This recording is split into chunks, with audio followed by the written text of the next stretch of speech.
Salve Bapak Ibu dan saudara-saudari yang terkasih dalam Tuhan. Salam sehat, salam sukacita Kristus bersama kita. Bapak Ibu dan saudara-saudari yang terkasih, saat Yesus memberi perumpamaan tentang benih yang baik dan benih ilalang di ladang, para murid juga mendengar Yesus menyampaikan perumpamaan itu.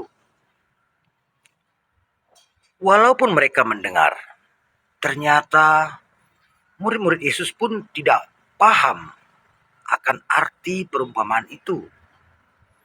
Hingga mereka bertanya pada Yesus, apa arti perumpamaan itu? Yesus menjelaskan kepada mereka, yang menabur benih baik adalah anak manusia. Ladang itu adalah dunia. Benih yang baik adalah anak-anak kerajaan. Dan lalang adalah anak-anak si jahat. Musuh yang menabur benih lalang adalah iblis. Sedang waktu menuai adalah akhir zaman. Dan penuai-penuai itu adalah malaikat. Di akhir penjelasannya, Yesus berkata, siapa yang bertelinga, hendaklah ia mendengar. Dari penjelasan Yesus tentang lalang di ladang ini, para murid dapat memahaminya. Tapi di akhir, saat Yesus berkata, siapa yang bertelinga, hendaklah ia mendengarkan, para murid mendapat pertanyaan baru dalam hatinya. Mereka semua bertelinga, dan tentu mereka semua mendengarkan. Tapi mengapa Yesus harus mengatakan siapa yang bertelinga hendaklah ia mendengarkan?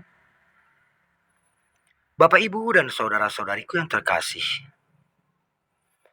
penjelasan Yesus tentang lalang di ladang hingga kalimat penutup, siapa yang bertelinga hendaklah ia mendengar, sesungguhnya suatu kesatuan agar perumpamaan itu tidak menjadi sia-sia.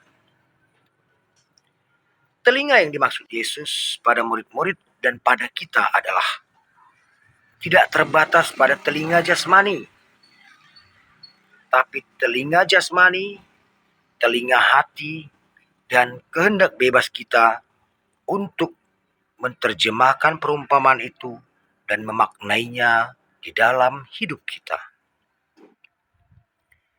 Dua penabur, yakni anak manusia dan iblis. Dua jenis benih, yaitu benih yang baik dan benih lalang. Benih baik adalah anak-anak kerajaan, sedang benih lalang adalah anak-anak iblis. Dua jenis benih yang bertolak belakang dan bersumber dari dua penabur yang juga bertolak belakang.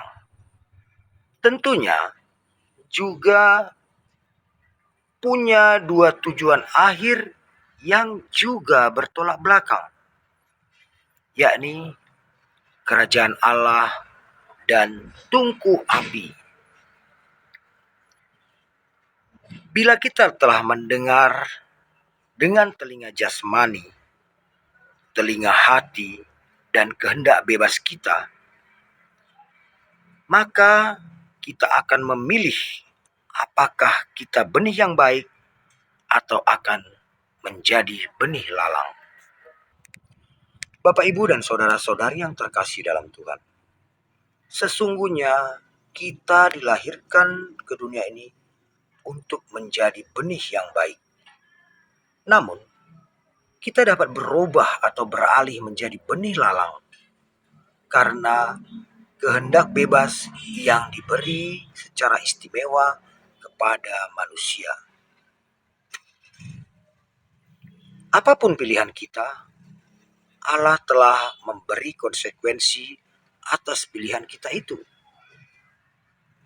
Tuhan Yesus sesungguhnya menginginkan kita tetap menjadi benih yang baik, agar kelak kita pun bercahaya di kerajaan Allah. Oleh karena itulah Yesus menegaskan, barang siapa yang bertelinga, hendaknya ia mendengarkan. Amin. Tuhan mengasihi kita.